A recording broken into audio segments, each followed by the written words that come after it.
Jangan lupa subscribe Tunggak Semi AG. Saya cerita sedikit tentang ibadatu hadil ummah. Nanti saya bacakan teksnya. Di antara kebaikan umat ini adalah jalan-jalan itu termasuk ibadah. Makanya sering ada ayat fasiru fil ardi. Jadi supaya sering jalan-jalan. Jadi ini sudah jalan-jalan masih nyari apa? Nafkah. Kadang-kadang ya dapat macam-macam. Yang soleh ya dapat ibadah, yang enggak soleh ya dapat macam-macam lah. Tapi saya cerita yang soleh lah, yang enggak soleh itu enggak boleh dibicarakan ya. Rahasia. Saya ini lama di Jogja, ya tahulah kelakuannya orang-orang yang baik maupun yang setengah baik sampai. Ya semoga yang baik dilipat gandakan pahalanya, yang enggak baik diampuni. Tapi saya cerita sedikit. Di fikih kita, di kajian-kajian fikih kita memang ada istilah ini harus didengar karena ini ngaji dan sama status kita sama. Al-wasiyah ila ta'ah ya ta'ah, terus al-wasilah ilal maksiyah ya maksiyah. Jadi kalau kita jadi perangkat taat ya ibadah, kalau jadi perangkat maksiat juga maksiat. Sehingga di ilmu medis maupun di jasa online atau ojek atau apa, misalnya pertanyaannya kita pekerja paket profesional, boleh enggak ngantarkan paket narkoba? Ya jawabannya tentu enggak boleh, karena bukan masalah pekerjaannya, tapi yang diantar adalah sesuatu yang haram. Begitu juga boleh enggak ketika ada lelaki hidung belang tanya tempat mesum, kalau kamu menunjukkan berarti kan ikut berkontribusi. Ya kamu bisa meneruskan gimana hukumnya mengantar gitu misalnya. Nah, kiai juga sama sebetulnya. Kiai juga bisa dimanfaatkan orang yang macam-macam untuk kekuatan yang macam-macam. Jadi hukum ini sama, kamu tidak usah tersinggung misalnya. Kalau di fikih biasanya disebutkan menjual pedang pada begal juga enggak boleh karena digunakan yang tidak baik. Begitu juga misalnya apapun profesionalitas kita, misalnya paket, kita nganter ke paket yang apa? Paket ganja misalnya. Fikih ini harus kamu ketahui dulu sehingga hukum turunannya, ingat Allah misalnya, ini bisa kena. Kita tidak boleh ingat Allah dalam keadaan maksiat yang enggak diridani Allah. Karena mau tidak mau fikih ini hukum dasar. Sholat pun bisa kena semprit. Misalnya kita sholat karena tugas, bukan karena lillahi ta'ala. Makanya dulu itu ada guyonan Mas Wahyu itu. Ada imam dari masjid besar di negara sebelah. Tidak perlu saya sebutkan negaranya. Itu cerita, imamnya itu digaji 100 juta per bulan. Datang ke Surabaya gitu. Muadzinnya itu digaji 75 juta. Keren. Terus ngerti imam di Indonesia naik ontel, sudah watok naik ontel, nggak ada yang gaji, musolanya jelek, terus sudah ada jepit, ada dia kerasan di musola karena sering dimaki-maki istrinya, sudah. Jadi itikafnya itu ya sambil menghindar itu, bukan makanya banyak masjid Indonesia itu banyak yang itikaf itu, karena di rumah ada betah, sudah diomelin nggak ada AC-nya, sekarang masjid banyak AC-nya kan. Kamar mandinya juga gitu, di rumah sama di masjid bagus. Di masjid. Makanya pengurus masjid yang daerah-daerah sini sering cerita ke kita. Kudune ngising ning omah Gus, mlayune moro masjid karena itu cerita. Indonesia itu negara yang enggak benar katanya. Imam dan muadzin tidak digaji. Terus dia cerita-cerita kebaikan negaranya dan buruknya negara kita. Lama-lama kiai itu mangkel. Kiai Indonesia itu kan cerdas-cerdas, meskipun jarang yang kaya tapi cerdas-cerdas. Dia muji negara. Lama kalahnya itu dibeginiin sama Kiai Indonesia. Makanya kamu sholat terus ya, takut potong gaji. Artinya kalau dia jadi imam karena digaji, efeknya adalah dia kalau bolos itu takut nanti kan dipotong gaji. Lama-lama kalau sering bolos di PHK gitu. Artinya luar biasa Indonesia. Imam itu tidak ada yang gaji tapi semuanya sholat istiqomah. Berarti kita ini top, datang ke masjid jadi imam tanpa ada yang gaji. Top mana? Top Indonesia. Semenjak itu si imam ini tidak pernah cerita kebaikan negaranya karena gaji imam. Indonesia dalam bernegara selalu begitu. Ketika kita tidak punya solusi transportasi, ada saja pihak-pihak swasta atau investor yang ingin menanamkan modal di investasi Grab dan sebagainya. Tapi saya tetap sebagai kiai mengingatkan status hukum fikihnya. Kenapa saya harus cerita itu? Karena fikih ini harus selesai dulu. Saya ulang lagi, fikih ini harus selesai dulu. Misalnya nganterin orang yang mau transaksi narkoba atau transaksi maksiat, atau tapi yang yakin. Kalau tidak yakin memang tidak haram. Tapi kalau yakin itu memang kamu tahu benar-benar iyalah kira-kira gitu. Supaya taat itu ada di semua kehidupan. Sehingga nanti Indonesia kalau semuanya begini kan, yang cari sarana maksiat itu bahkan sekedar transportasi aja susah karena semuanya tidak mau misalnya. Paket juga gitu, yang mau ngedarkan narkoba kesulitan karena semua yang jasa paket tidak mau gitu. Begitu seterusnya, sehingga negara ini kita bantu bahwa awal ketidakbaikan di semua negara itu pasti karena maksiat. Maksiat itu mengganggu. Orang geger sama istri ya karena maksiat. Terus banyak kecelakaan itu rata-rata kata Pak Polisi juga karena maksiat. Jadi orang overdosis atau dalam keadaan mabuk nyupir. Terbesar kecelakaan itu jarang karena ngantuk. Terbesar masih karena pengaruh apa? Narkoba. Pembunuhan juga sama.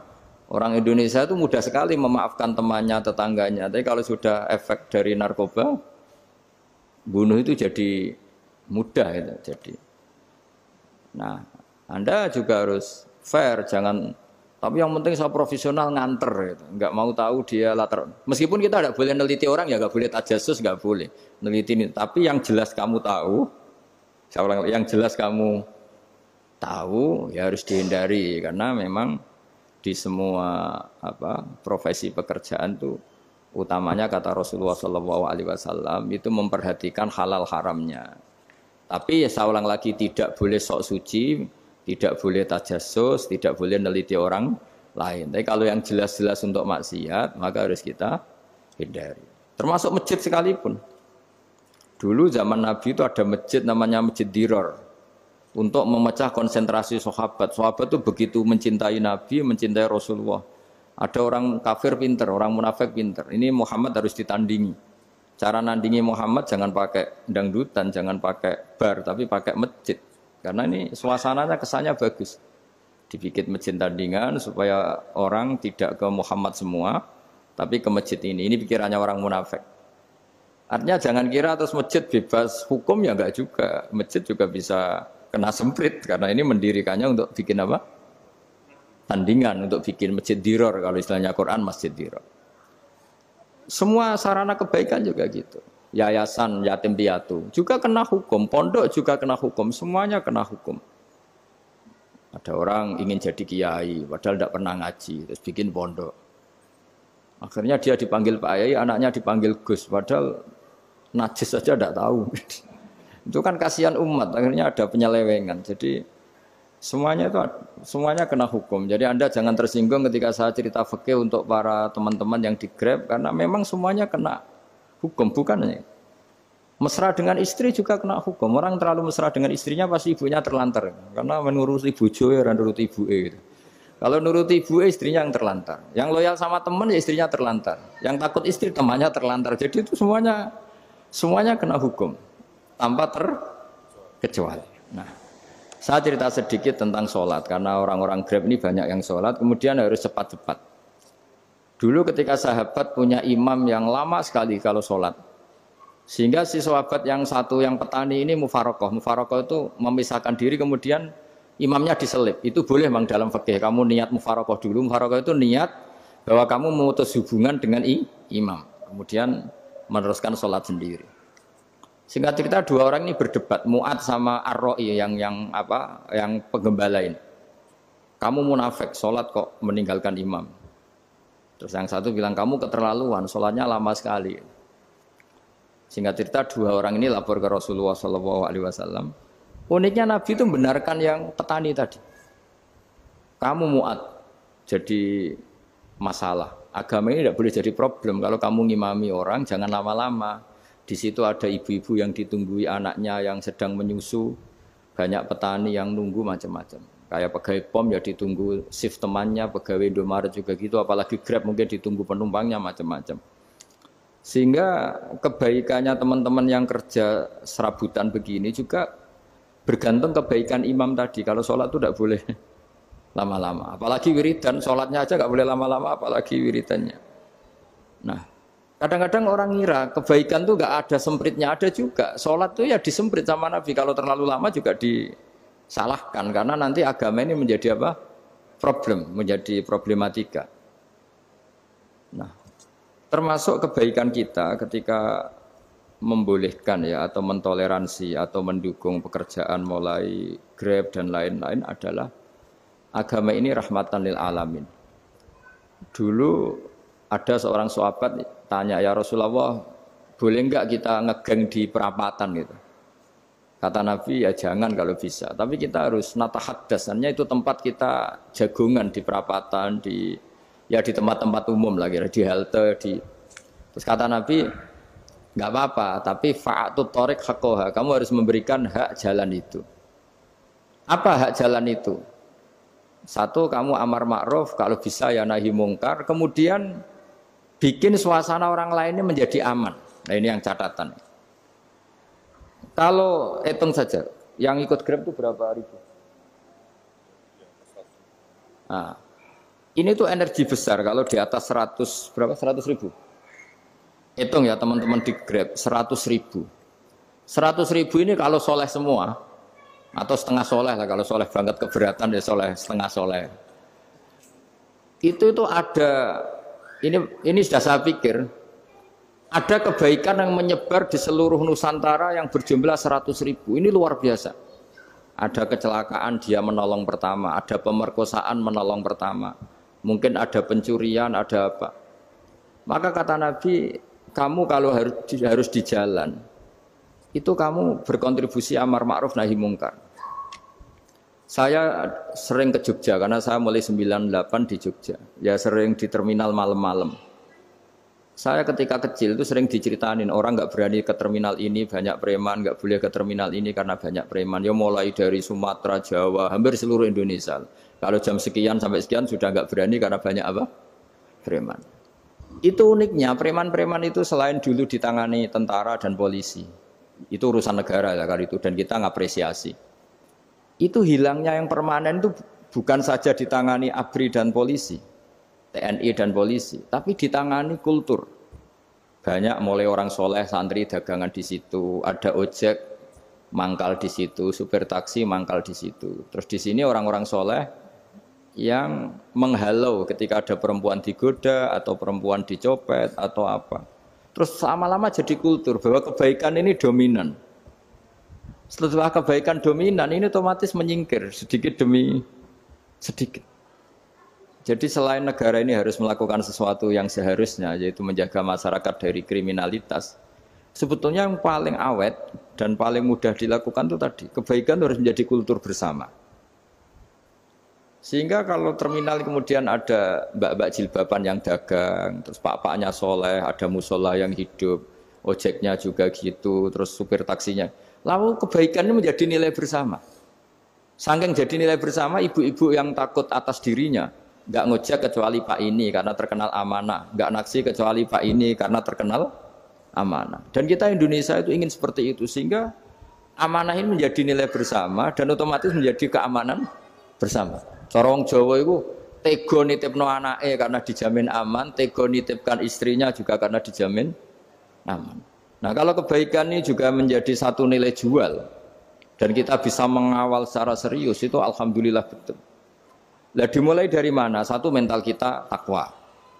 Kedua, sistem sosial bahwa kita terkoneksi oleh indukan ya, juga terkoneksi oleh kepolisian. Maksudnya karena kita terdaftar, kalau ada anak hilang kan tinggal ini yang bawa wahyu misalnya. Nah, jadi saya mohon semohon-mohonnya kebaikan ini harus jadi nilai bersama. Setelah terminal itu banyak orang baik, otomatis yang ini tuh menyingkir itu. Akhirnya apa? Nanti yang bos-bosnya toko itu ya hanya nitipkan sama orang soleh. Yang mau nge-grab juga hanya titip sama yang soleh. Begitu seterusnya. Sehingga jadi siklus kebaikan yang bersama. Nah ini yang dimaksud Quran wa tamiru bainakum bima'ruf. Iktimar itu namanya urusan bersama. Ya, saya ulang lagi ya. Jadi orang Arab kalau bilang iktimar itu urusan bersama. Sehingga bahasa Arabnya konferensi besar itu kalau di NU disebut apa?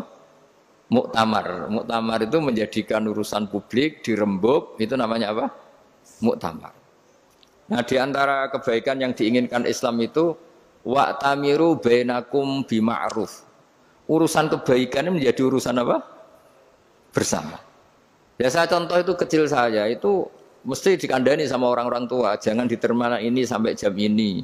Jangan di perapatan ini ketika sudah jam begini. Tapi barokahnya orang soleh bertebaran di mana-mana itu.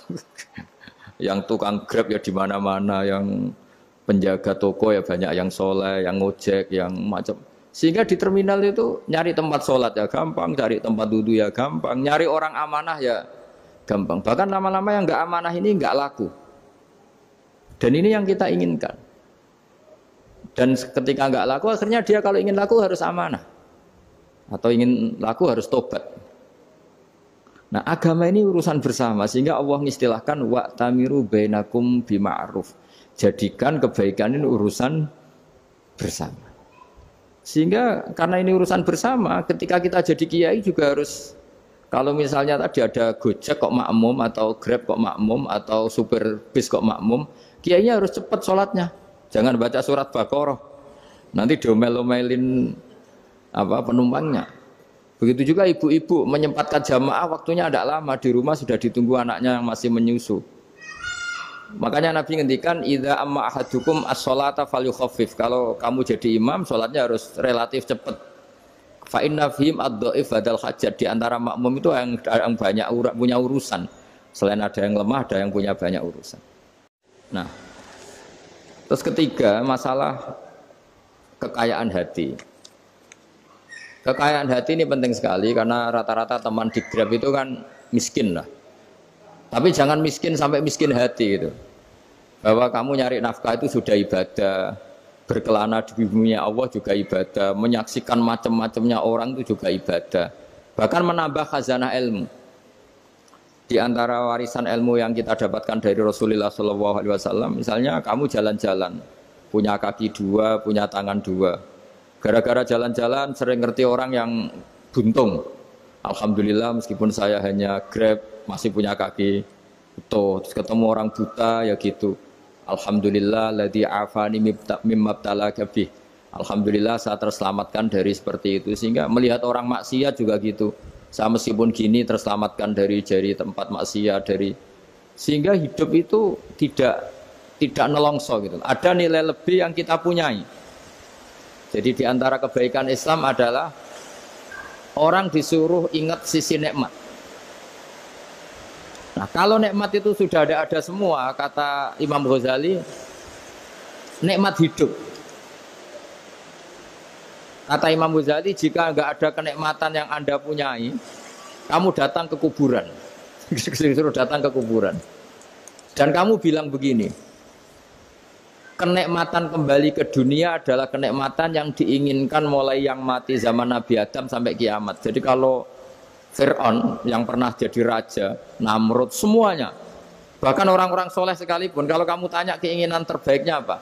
Ingin kembali hidup untuk membenahi kesalahannya zaman hidup.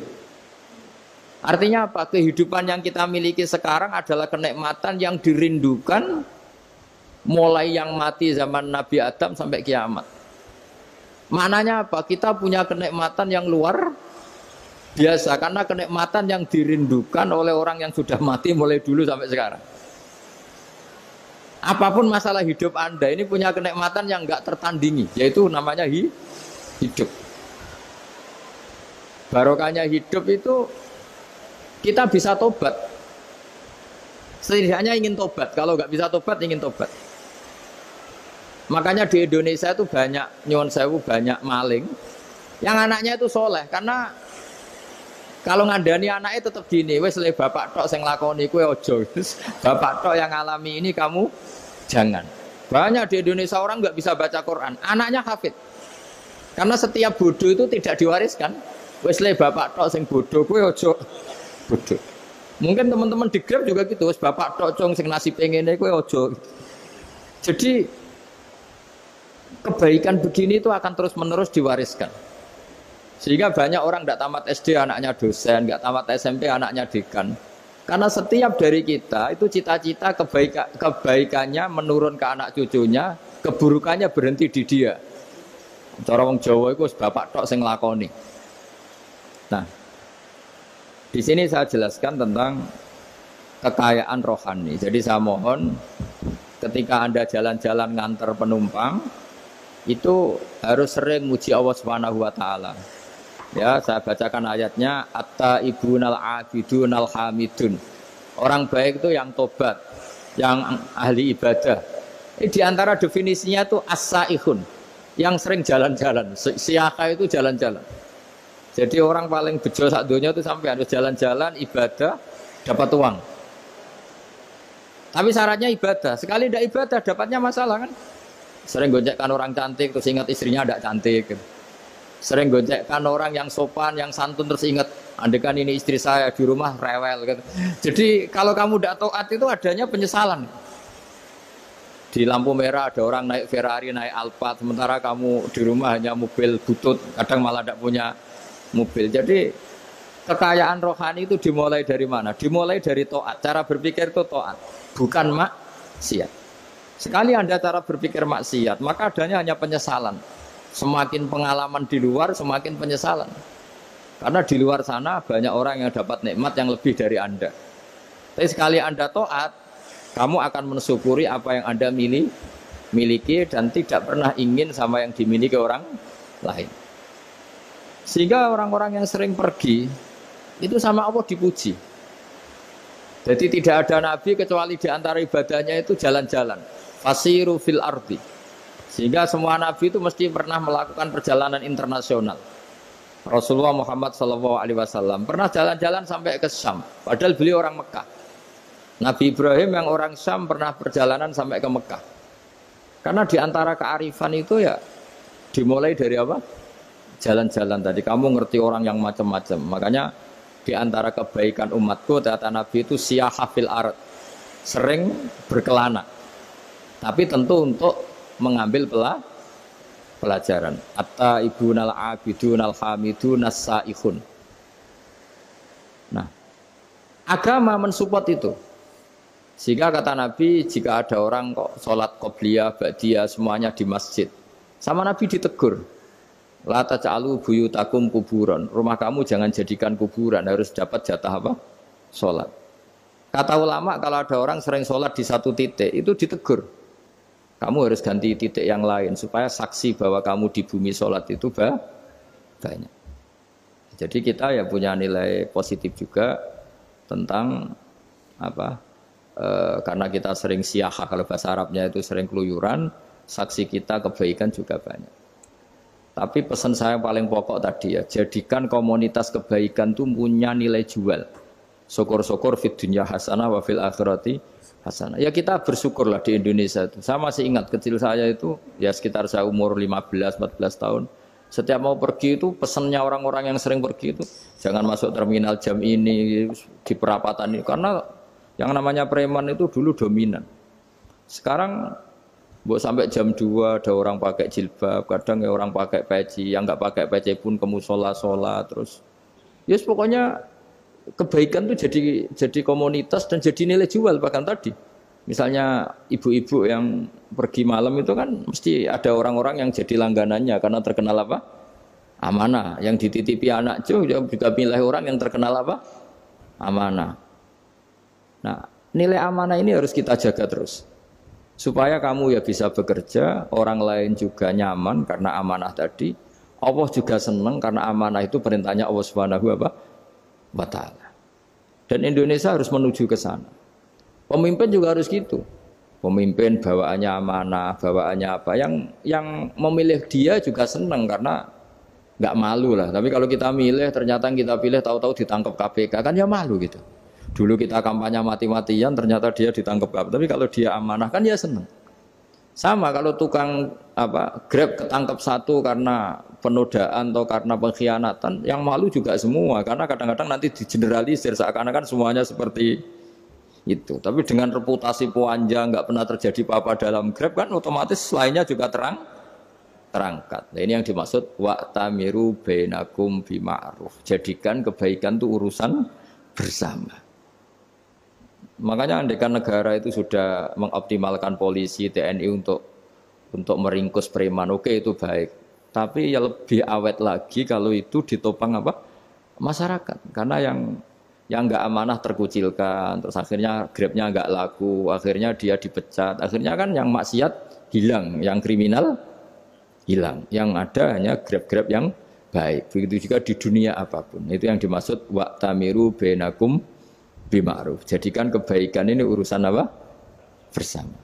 Nah karena kita baik, otomatis jadi teladan yang baik bagi anak kita, istri kita, tetangga kita. Dan karena kita baik, maka terhormat. Sehingga orang melihat Grab itu simpatik, respect, karena reputasinya baik. Nah karena orang respect tidak dicibir. Barokahnya tidak dicibir, tidak mangkel. Barokahnya tidak mangkel, tidak saling ejek, bahkan tidak saling bunuh. Coba kalau kita jelek, dicibir orang, kita dalam keadaan mabuk, tidak terkontrol, bunuh. Jadi efek dari maksiat itu begitu buruknya. Sehingga penelitian itu mengatakan kebanyakan kecelakaan ya pemicu utamanya rata-rata ya nyupir dalam keadaan mabuk. Beberapa nyuwun sewu kasus-kasus kriminal rata-rata ya dipicu oleh hal-hal seperti itu. Makanya meskipun di luar saya tolong hindari narkoba, hindari hal-hal yang maksiat supaya pekerjaan Anda ini barokah. Kemudian yang terakhir saya beri ijazah tentang Al-Fatihah ya, karena ini surat yang populer. Kalau saya ijazahi Quran 30 juz pasti sampean nggak hafal. Atau ijazah surat Baqarah, kalau mau Baqarah mau. Ijazahi surat Baqarah mau 2 juz setengah. Mau Mas Asep? Ya Fatihah aja yang gampang ya. Nah, ya kulhu Fatihah ini paket ringan ini. Tapi pahalanya besar. Ini beda ya, artinya selama ini mungkin Anda baca tapi monoton ya. Tapi ini saya bacakan teks aslinya tentang istilahnya itu mazaya itu kelebihannya Fatihah. Saya baca Arabnya dulu, nanti ini terakhir ya, ijazah tadi kan saran-saran umum tentang sosial. Ya, pokoknya jadikan kebaikan itu punya nilai sosial yang baik lah.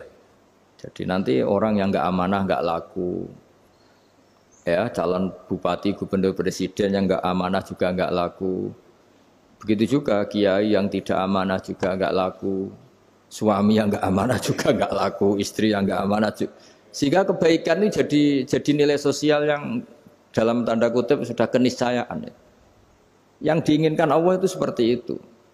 Bukan kebaikan yang dipaksakan karena kekuatan negara. Maksudnya kalau bisa kebaikan itu tidak usah dipaksakan. Memang sudah satu kebutuhan. Kayak cerita-cerita di negara maju itu. Bahkan apapun jatuh itu nggak ada yang ngambil itu. Makanya gambarannya Mekah Madinah kan gitu kan. Barang jatuh nggak ada yang berani ngambil. Itu saking sudah jadi sistem. Sehingga banyak negara di Eropa itu yang sampai nggak punya tentara, nggak punya polisi karena kebaikan sudah. Nah kita kan masih capek, polisinya aja capek, apalagi masyarakatnya karena kebaikan itu belum jadi nilai bersama. Nah kita selain ditopang negara, ada polisi, ada tentara itu kita usahakan kebaikan itu jadi nilai bersama. Tadi wa'tamiru bainakum bima'ruf. Dan kita punya reputasi yang bagus dalam bab ini.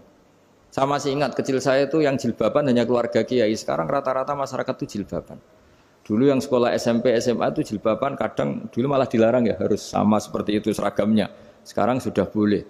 Dan nyaman. Lama-lama yang dapat simpatik ya yang pakai pakaian model tertutup seperti itu. Lama-lama gamane cara wong golek mantu ya golek yang seperti itu daripada yang blodor. Lama-lama jadi nilai bersama. Ya ingin saya seperti itulah. Di terminal juga sama. Orang mau makan cari warung yang kelihatan ada ayat kursinya, pakai jilbab atau paling enggak dia enggak mungkin lah nyuguhkan yang tiren atau yang haram. Akan ada garansi sosial, ada apa? Ada garansi apa? Sosial dengan penampilan yang soleh itu kan masa iya nyuguhkan oplosan babi gitu misalnya itu. Jadi nilai sosial itu harus ya tadi harus benar-benar jadi nilai sehingga negara biar gak capek-capek itu. Polisi juga gak capek kan karena tugasnya corong Jawa mau ngawat-ngawati tok tapi sudah tidak perlu tegang karena kebaikan sudah jadi nilai apa? Bersama. Ya ingat-ingat ya ayatnya tadi wa tamiru bainakum bima'ruf. Jadi kebaikan itu harus jadi nilai bersama. Iktimar itu menjadi urusan bersama. Makanya kalau kita rapat besar disebut apa? Muktamar. Muktamar itu urusan bersama. Ya tadi imamnya sholat juga menopang Gojek karena enggak lama-lama nopang Grab, nopang Kernet, nopang penjaga Indomaret, penjaga bensin, pom bensin. Lah dia hanya punya waktu 5 menit terus imamnya baca Baqarah kan. Iya imamnya mursyid, mungkin dia tambah lama tambah dapat aplaus dari muhibbinnya, tapi makmumnya dia tambah lama tambah dapat penghormatan dari pecintanya, tapi kitanya wah khusyuk wali kan dia dapat status naik lah, kita yang sudah tidak ikut jadi wali diganggu apa pekerjaannya. Kalau ada imam seperti itu sampai mufarokoh saja, niat ya Allah sampai sini saja saya makmum orang itu, silakan orang itu punya urusan sendiri dengan jenengan ya sudah atau salib saja apa. Nah, itu boleh kalau dalam fikih namanya apa? Mufarokoh. Mufarokoh itu niat. Tapi kamu jangan langsung selonong mufarokoh, niat dulu. Pamit sama Allah bahwa sekarang mau mufarokoh. Ya, tapi ya jadi sholat yang aneh kan, imamnya masih rukuk, kamu terus sujud, terus apa-apa selesai ya. Mungkin dalam pandangan itu orang lain ini maksudnya makmum gimana ini kok begini. Tapi sudahlah Allah Maha tahu. Insya Allah dimaklumi. Ya saya baca tentang Fatihah ya, karena sampean pasti sering baca Fatihah. Supaya apa? Sekaligus jadi jimat lah gitu. Jadi kalau kamu sering di jalan-jalan yang mungkin sepi atau mungkin kan tidak semua teman Grab itu nasibnya bagus yang di Semarang Jogja. Mungkin yang di Kalimantan di Papua kan ada yang 10 kilo gak ketemu rumah, ya kan? Ya lihat di TV-TV itu kan kasihan kan. Sudah 10 kilo gak ketemu rumah. Penumpangnya kewekar preman tuh kan, ini makan orang enggak kan gitu. Kan ujiannya dua. Kalau penumpangnya cantik itu ya kecoba syahwat, kalau preman takut. Jadi orang itu selalu ujian itu. Sing sedengan itu kan jarang orang itu. Jadi kalau penumpangnya perempuan cantik ujiannya itu syahwat, kalau preman ujiannya ketakutan. Kalau orang yang lemah bawa uang ujiannya kamu ingin garong. Jadi hidup itu memang semuanya ujian. Liyabluwakum ayyukum ahsanu amala. Makanya saya sering ditanya oleh teman-teman, Gus, nah ujiannya kenal wong wedok elek piye sama, kenal wong ayu ujiane syahwat, kenal wong elek ujiane ngenyek, itu sama-sama dosa. Syahwat ya dosa, ngenyek juga dosa. Wah elek keriting untune metu ya dosa ngomong gitu. Kadang-kadang orang berpikir enak kancanan wong elek gak dosa, kata siapa kancanan wong elek itu ya dosa, karena bawaannya ngenyek. Ngenyek itu menyepelekan itu. Makanya saya itu ya nggak mau berteman sampean. Nanti kan bawaannya ngenyek atau seneng ya tidak tahu saya. Ya sudah ada takdir saja kalau ketemu ya tak ulang ngaji gitu. Tapi ini ngaji terakhir, setelah ini ngaji biasa aja, tidak usah resmi gini. Ngaji kok resmi aneh. Pokoknya nanti suatu saat kalau pandemi sudah berlalu saya akan ngaji Rebona, lalu ini ngaji. Ini ngaji yang kurang bagus karena ngatur kiai kurang berkah ini. Nanti tapi ya lumayan lah masih mau ngaji. Ngaji kok tanggal ini jam ini. Sekarang suatu saat kamu tak panggil, Mas Wahyu datang ke sini jam ini, tidak mesti bisa. Mungkin pas ada acara apa, oh, maaf ke sini pas ngecek, pas apa. Gitu. Jadi ya sudah tapi tak maafkan, enggak apa-apa. Takdir ya. Tak bacakan, supaya sampean tahu keramatnya Bismillah. Nah sebelum saya bacakan Bismillah Fatihah, tak beritahu tentang ilmu tafsirnya, karena ini penting sekali. Fatihah itu dawuhnya Allah, tentu itu dawuhnya Allah. Saya ulang lagi itu kalamullah. Tapi yang sudah diberikan kesampaian ke kita semua. Sehingga seakan-akan itu menjadi dawuhnya kita ke Allah. Jangan salah loh ya. Fatihah itu dawuh Allah tapi sudah diberikan ke kita. Sehingga posisi kita itu yang punya itu. Nah, kenapa ini perlu dijelaskan? Karena nanti ada kalimat iyyaka na'budu wa iyyaka nasta'in. Kalau itu masih kalam Allah, berarti Allah ngomong ke kamu, ngendikan ke kamu, kepadamu aku menyembah. Masa Allah menyembah kamu? Nah, sehingga ilmu tafsir itu menyelesaikan itu dulu ya. Saya ulang lagi ya, sebelum sampean sering baca Fatihah, aku yakin ya sering baca. Tapi barokahnya ndak paham itu ndak pernah janggal. Enggak paham itu ya penting supaya ndak iskal, ndak janggal. Sebetulnya di kalimat itu ada yang janggal. Kalau Fatihah itu kalimatnya Allah atau kalam Allah, bagaimana dengan kata-kata iya kana budu? Masa Allah ngendikan ke kita, kepadamu kami menyembah. Masa Allah menyembah kita? Maka penyelesaiannya secara ilmu tafsir gimana? Semua ulama mengatakan, bukan satu dua, semuanya mengatakan di Fatihah itu semuanya diberi kawalan kalimat. Saya ulang lagi ya, di Fatihah itu semuanya diberi awalan kalimat qulu, katakan wahai hambaku begini. Ya, katakan wahai hambaku begini. Nah, begini ini pelajaran dari Allah yang sudah diberikan ke kita.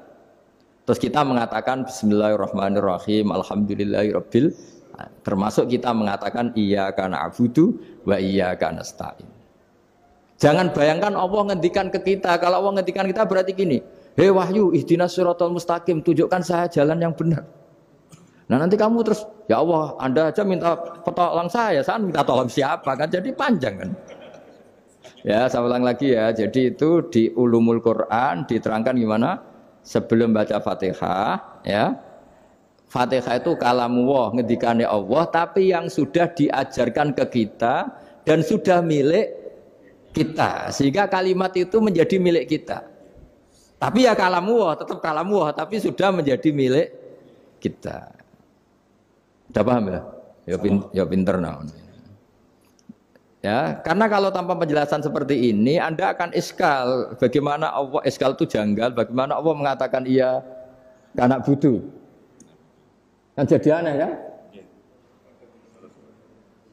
Ya, jadi tak jelaskan secara ilmiah ya. Jadi kata ulama-ulama tafsir, ayat-ayat Quran seperti ini sebetulnya dimulai dari qulu apa? Meskipun enggak dilafatkan. Itu kan sama dengan qul huwallahu ahad Muhammad, katakan kalau Tuhan itu satu. Ya namanya Quran itu kan kalam Allah, membina nabinya, membina umatnya. Makanya dikatakan atau enggak di sini tersembunyi kata qulu, katakan. Ya. Jadi ya ibarat apa itu? Kamu ngajari anak kamu lah. Le, panggil jenengan bapak kula. Itu maksudnya anak itu, kalimat itu kalimat kamu, tapi kamu ajarkan ke anak kamu. Terus anak kamu bilang, Pak jenengan bapak kula. Nah, ketika kamu mengatakan jenengan, bukan kamu mengatakan jenengan anakku, berarti anakmu itu bapakmu, kan lucu kan? Anak kamu ajari jenengan bapak kula. Kamu, engkau bapak saya. Terus anak kamu mengulang jenengan atau kamu bapak saya. Berarti itu kalimat yang kamu ajarkan, tapi sekarang sudah milik anak kamu. Kalau itu kalimat kamu kan lucu, masa anak kamu bilang bapak. Nah itu seperti itu. Jadi ulama memberi solusi atau jawaban iyyaka na'budu wa iya, itu sebelumnya ada kata-kata qulu, katakan wahai hambaku, hubungan kamu dengan saya adalah katakan iyyaka na'budu wa iyyaka nasta'in. Terus hubungan kamu dengan saya katakan juga dalam doamu ihdinas siratal mustaqim. Jelas ya, jadi itu kalam Allah yang sudah milik kita karena diajarkan Allah untuk kita. Dong ya? Ya dong ya, gak jelas gak. Tapi bagus gak jelas itu bagus. Kalau kamu jelas gak jadi dikrep, jadi gubernur. Min azimi fadliha kasratu asma'iha wa fadail ukhra. Ini cerita dramatisnya surat Al-Fatihah. Qala Abu Hurairah radhiyallahu anhu inna iblisa ranna khina unsitat Al-Fatihah. Jadi iblis itu begitu kesakitan. Ini kitab Abwaabul Farad karangannya Sayyid Muhammad Alawi, juga kutipan dari beberapa kitab. Yang jelas beliau sendiri juga ngutip dari beberapa riwayat di beberapa hadis. Halaman 1, 2, 3. Ketika Fatihah turun itu iblis kesakitan. Kayak orang sakit gigi lah, tersiksa sisanya karena turunnya surat apa? Al-Fatihah. Artinya kalau Anda baca Fatihah dijiwai, maka Anda melemahkan setan, melemahkan iblis. Wa qala Mujahid, khina unzilat Fatihatul kitab ronna Fastama indahu asyayatin. Jadi ketika Fatihah itu turun, iblis itu terkapar lah kira-kira. Sampai dijenguk banyak setan. Jadi kamarnya di ICU lah kira-kira gitu kalau sekarang itu. Entah Covid entah enggak tahu. Pokoknya di ICU sampai dijenguk banyak setan. Enggak tahu bawa apa enggak tahu. Pokoknya dijenguk banyak setan. Ono yang nyangoni karena ini apa? Ketuanya apa? Pingsan, sakit. Jadi iblis itu sakit sampai dijenguk anak buahnya setan-setan. Ya, semoga kalian semua tidak kenal setan. Kalau kenal berarti teman apa? Wa qalu misla dzalik wa qala lahum laisa mimma taquluna syai'un walakin unzilat suratun laisa ajru qailiha illa an harrama alaihi nar jahannam. Saya ini bukan sakit fisik kata iblis. Kamu tidak usah jenguk saya, datangkan dokter terbaik, tidak usah. Saya ini tidak sakit fisik. Saya ini sakit karena ada surat yang diturunkan, yang pahala yang melafatkan surat itu pasti selamat dari neraka. Padahal misi terbesar saya ini supaya manusia masuk neraka. Sekarang punya tamengnya. Wah pusing kan? Ya seperti orang lah goda sampeyan ternyata sampean setia itu kan pusing. Nah ternyata tidak setia itu yang akhirnya ribet kan itu. Jadi iblis itu cita-cita terbesarnya kan semua orang itu masuk neraka. Nah sekarang turun satu surat yang gara-gara surat itu siapapun yang baca dijamin selamat dari neraka. Jadi walakin unzilat suratun laisa ajru qailiha illa an harramallahu alaihi nar jahannam. Karena jadi dia shock lah kalau orang di Jawa itu bilang shock. Aduh, sial nasib saya ini umat enggak bisa saya goda lagi karena punya tamengnya tadi punya. Qad batala kaidukum wa makrukum. Rekayasa kalian sekarang itu tidak ada gunanya semua. Nah, ini alhamdulillah di Indonesia kelihatan kan banyak yang miskin, banyak yang susah. Tapi selagi mereka masih sholat, itu keinginan mencari halal itu masih tinggi. Kayak apa kita di tengah kota, jauh dari anak istri, jauh dari tetangga. Biasanya kalau orang jauh dari anak istri, tetangga kan sak karepe dhewe. Tapi yang soleh masih banyak, sudah jauh dari keluarga tetap lurus. Loh kalau yang dekat lurus kan wajar, konangan wong akeh kan. Ini sudah jauh masih lurus. Nah ini enggak lepas dari barokahnya surat apa? Surat Fatihah tadi. Jadi karena ada surat yang menjamin pelafalnya atau qailiha terbebas dari api neraka. Wa qalat as-sayatinu lahu is ayyusai'in ta'muruna ya maulana. Faqala lahum idhabu wajtahidu hatta tukhfilu qulubahum hatta la yaqulu hadhihi surah. Lalu kita gimana? Jari para setan gitu. Lalu kita gimana? Terus kata iblis, sudah bikin mereka lupa sehingga tidak baca lagi. Selagi masih baca kita pasti keok. Jadi kalau sampean sudah jarang baca Fatihah itu berarti sudah bagian dari kemenangan apa? Iblis. Jadi kalau sampean sudah jarang baca Fatihah itu berarti bagian dari kekalahan Anda, kemenangan iblis. Masih sering baca? Berapa kali? Terus apa lagi?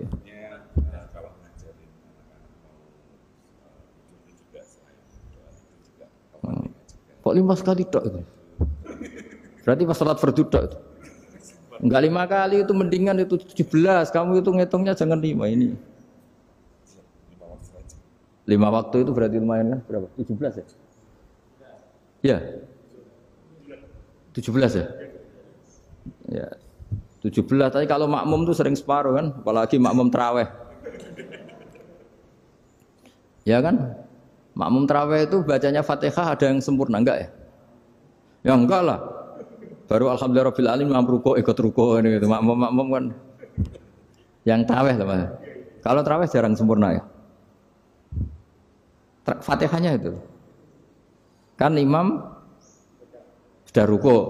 Kamu bacanya Fatihah sampai mana gitu? Baru setengah ya. Ya paling pas tarawih aja kan enggak sempurna ya. Apalagi kalau imamnya sing kilat tuh waduh malah. Nah ketika Fatihah itu sebegitu keramatnya, sebegitu topnya, itu setan rapat, singkat cerita itu yang tadi dipimpin oleh iblis yang sedang terkapar apa? Terus tali obatnya enggak ada, cuma dia shock karena ada surat yang turun yang melafatkan itu pasti selamat dari apa? Neraka. Nah ini gimana saran Anda? Sarannya adalah bikin orang-orang itu lupa, tidak baca Fatihah. Nah ini rapatnya iblis. Idhabu wajtahidu hatta tukhfilu qulubahum hatta la yaqulu hadhihi surah. Kala yuksiru qira'ataha wa la yakunu lahum ajrun wa thawabun bal yakunu lahum adzabun wa iqabun. Jadi saya mohon selama ini Anda sudah baca, tapi mungkin hanya rutin saja. Napa rutin saja? Jadi barokahnya ngaji ini kamu punya kekuatan atau punya semangat membaca karena ini surat yang luar biasa. Ibarat gini, kalau sampean tanya, saya juga sering mikir, masa Gus hanya surat kok punya kekuatan seperti itu? Di dunia ini kata Allah, mulai Nabi Adam sampai kiamat, nggak ada yang bisa menandingi kekuatan kalimah. Kalimah itu kata-kata. Nggak ada yang bisa menandingi kata-kata. Misalnya Anda nge-grab, berangkat istri cuek, berangkat cuek. Itu beda dengan ketika meskipun satu kalimat. Wes Pak, muga-muga dilindungi pangeran, mugi-mugi jenengan selamat. Itu menjadi teduh dan semangatnya luar biasa karena kayak mendapat support. Jadi kira-kira kalimat itu hubungannya kita dengan Allah, Fatihah itu seperti itu. Kamu melafadzkan satu kata-kata yang dibenarkan langit bumi, dibenarkan aras, dibenarkan malaikat, dibenarkan semua penghuni di dunia ini. Sehingga itu efeknya luar biasa. Itu seperti gini ya, kamu cerai sama istri, terus nikah lagi katut babon. 10 tahun anak kamu dididik, ibunya benci kamu. Dan memang Anda layak dibenci. Dididik. Dan sampai nggak pernah manggil kamu Pak. Suatu saat, kamu tentu rindu kan, ingin dipanggil bapak oleh anak kamu. Suatu saat anak ini manggil kamu Pak E. Wah itu senengnya bukan main, hanya sebuah kata-kata. Makanya kadang-kadang orang itu tanya sama kiai, ijazah lafadz ini gunanya apa sih? Itu ijazah-ijazah itu untaian kata-kata, yang kata-kata ini dibenarkan langit dan bumi dan aras dan para malaikat, sehingga efeknya itu luar. Nah ibarat seperti itulah, kamu melafadzkan Fatihah itu melafadzkan kata-kata yang dibenarkan Allah dan Rasul dan semua malaikat, semua penghuni langit. Maka ini efeknya pasti luar.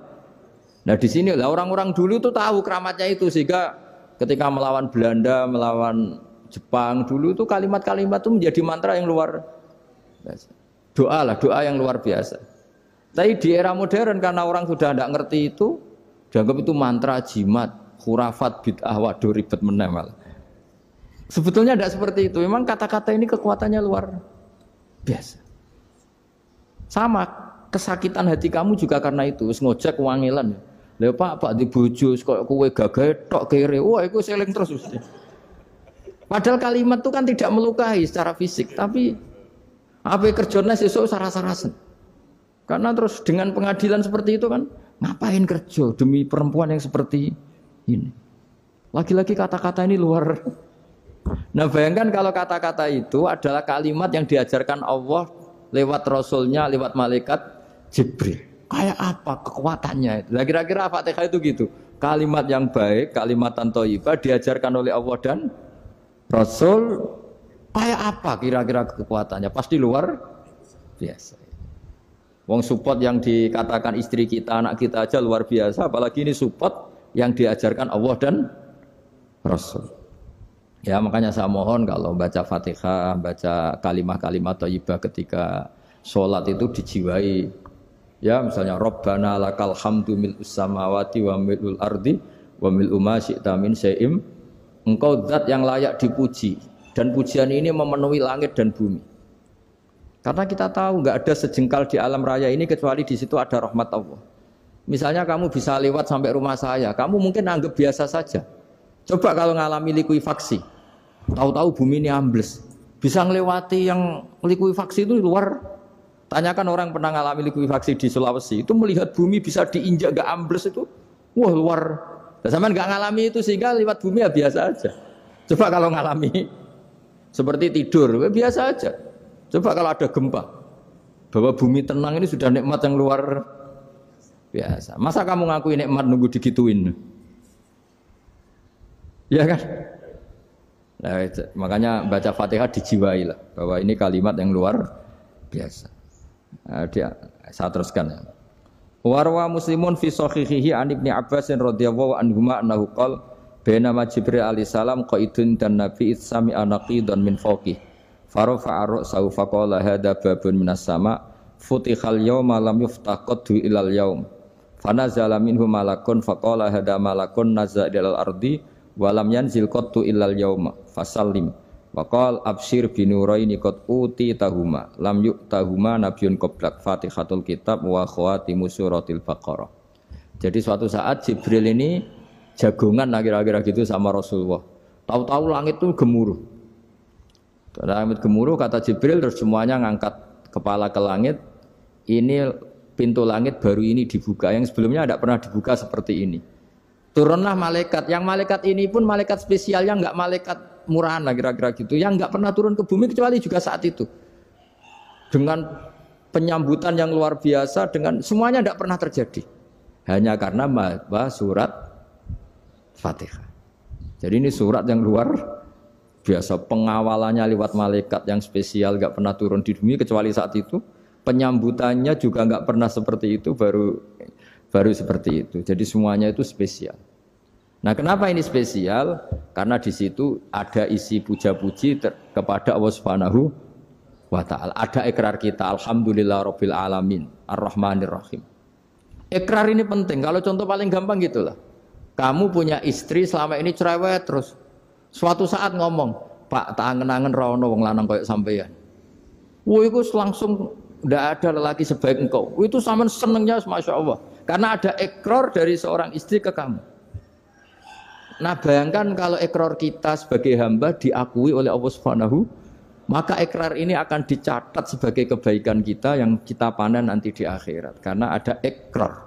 Kita ikrar bahwa alhamdulillah rabbil alamin. Kita ikrar ar-rahmanir rahim. Kita ikrar maliki yaumiddin. Kita ikrar iyyaka na'budu wa iyyaka nasta'in. Sampean misalnya jadi orang Indonesia, ketemu orang Indonesia yang makmur di Jerman.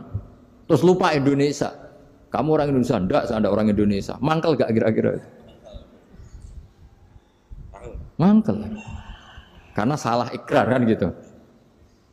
Ya, jadi saya mohon jangan anggap kalimat itu hal yang biasa, tapi luar biasa. Saya berkali-kali kampanye di mana-mana lah, kampanye dan menganjurkan.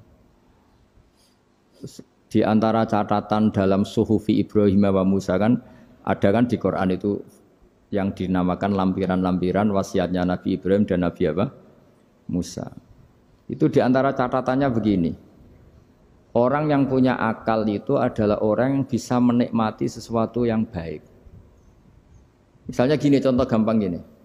Kamu punya anak pertama atau punya anak yang masih kecil.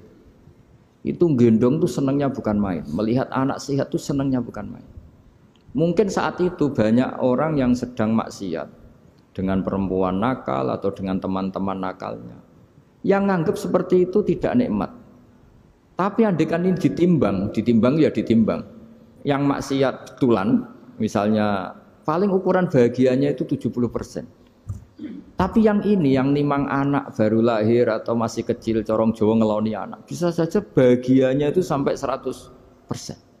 Artinya selama ini kesalahan kita adalah nganggap maksiat itu pasti menyenangkan dan taat itu tidak menyenangkan. Makanya saya berkali-kali fatwa, untuk melawan kenikmatan maksiat, orang harus terbiasa menikmati taat, menikmati kebaikan. Jangan kira kita nimang istri nikmat, nimang anak nikmat, ketemu teman yang lama tidak ketemu juga nikmat. Artinya kita akan melewati berjam-jam untuk jagungan sama teman, sama anak, sama istri.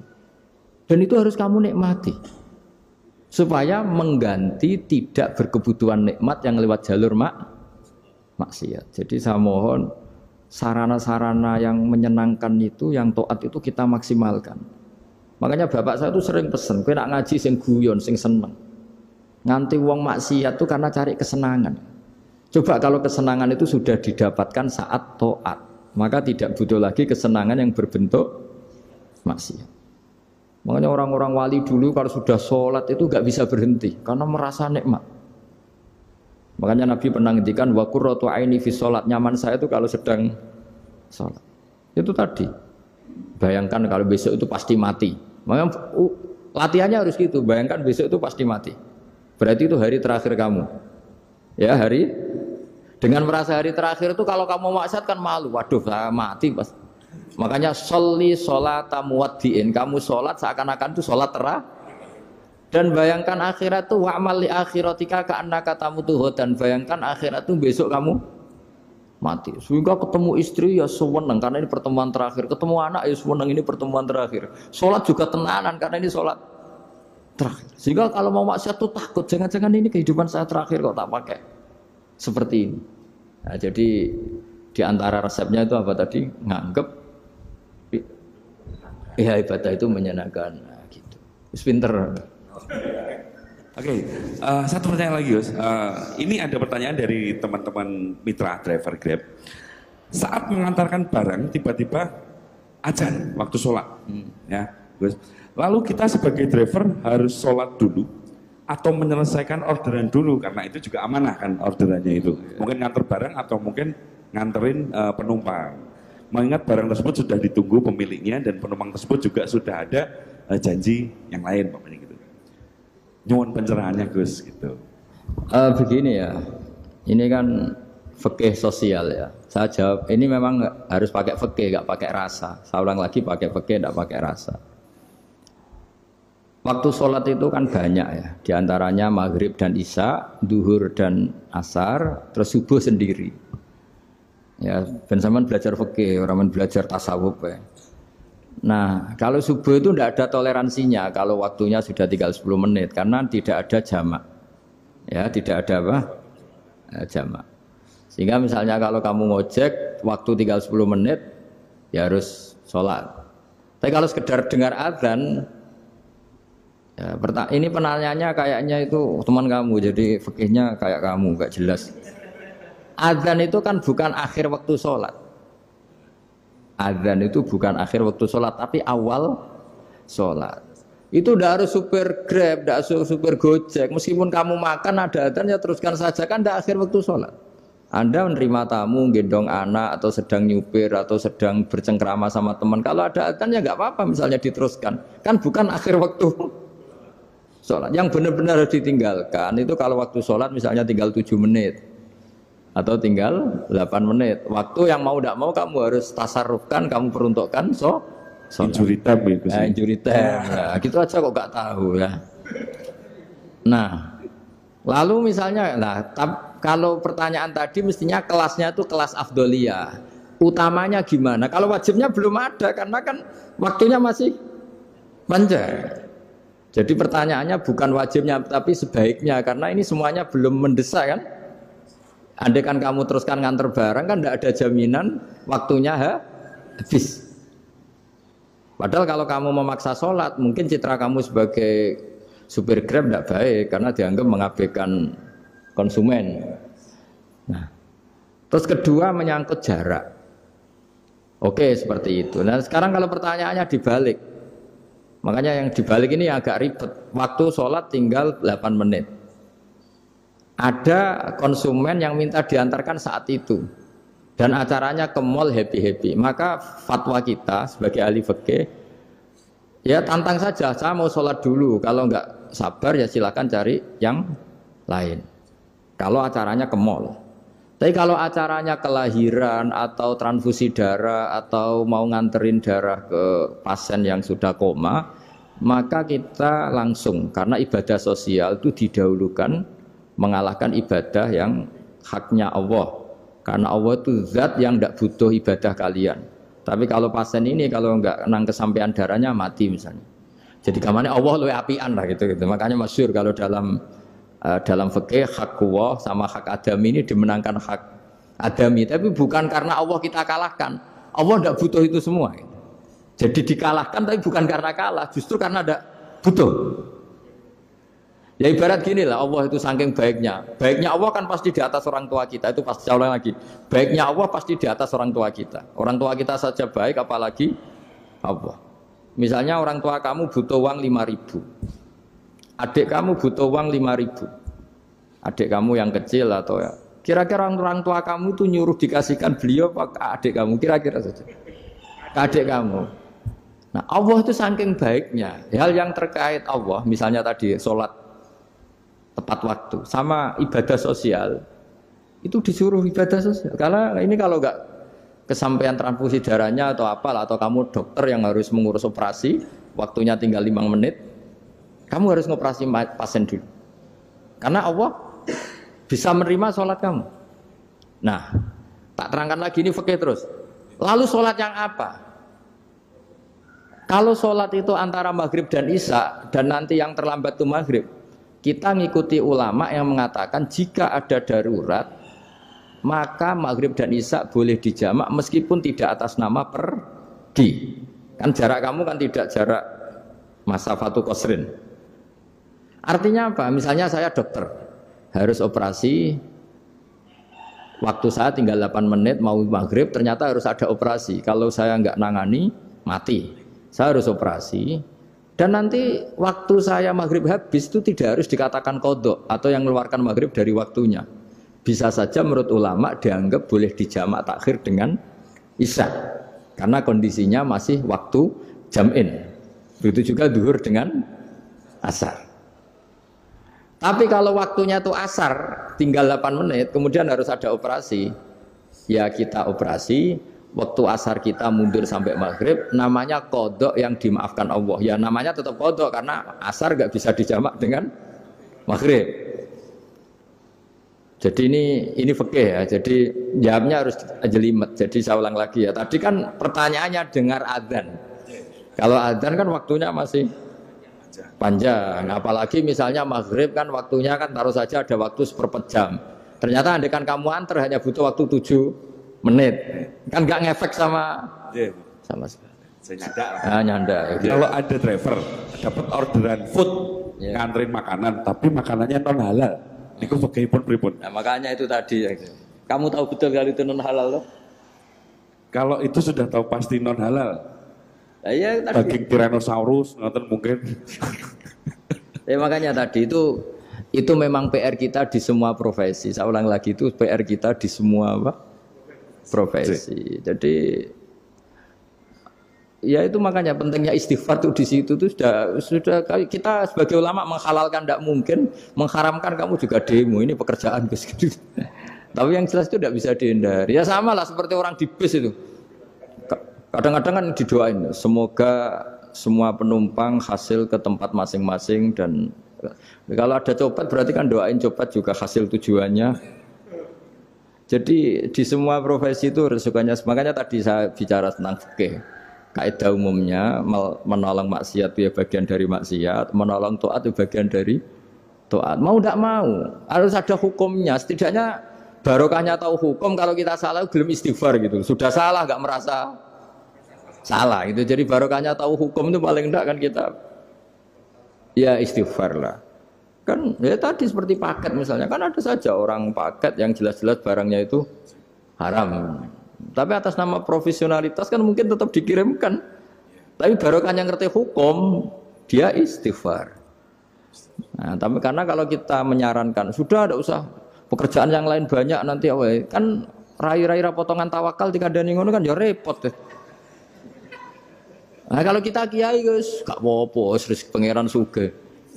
Ngono sampean terus nuntut, Gus saya karena fatwa jenengan saya sekarang miskin ini gimana pertanggungjawabannya? Ya ribet kan? Tapi saya ulang lagi itu seninya ngelola kehidupan semuanya seperti itu. Jadi makanya kita nggak pernah berhenti berdoa Rabbana dzolamna anfusana karena dalam sisi semua hidup kita pasti ada unsur nggak benernya gitu. Ya saya ulang lagi pokoknya kaidah umumnya itu menolong taat itu ya ikut bagian dari taat, menolong maksiat ya bagian dari maksiat. Tapi ya tadi ya kita harus istighfar. Karena cuma tadi yang jelas-jelas maksiat dan kita tidak tajassus. Saya ulang lagi tidak. Tajassus itu neliti wong nanti jelimet. Jadi misalnya ada perempuan mau ngojek ke sini ya diantar saja. Jangan tanya detail. Itu apanya Mbak? Hubungannya dengan kamu apanya Mbak? Wah ya ribet kalau jadi kepo. Jadi kepo ya tidak perlu gitu. Artinya sudah umumnya orang saja sudah. Nah, lama-lama juga gitu kalau ada bapak-bapak main itu ke siapa Pak? Tujuannya laki apa perempuan Pak? Surat nikah mana Pak? Surat nikah mana? Saya sudah nikah sangat. Geng.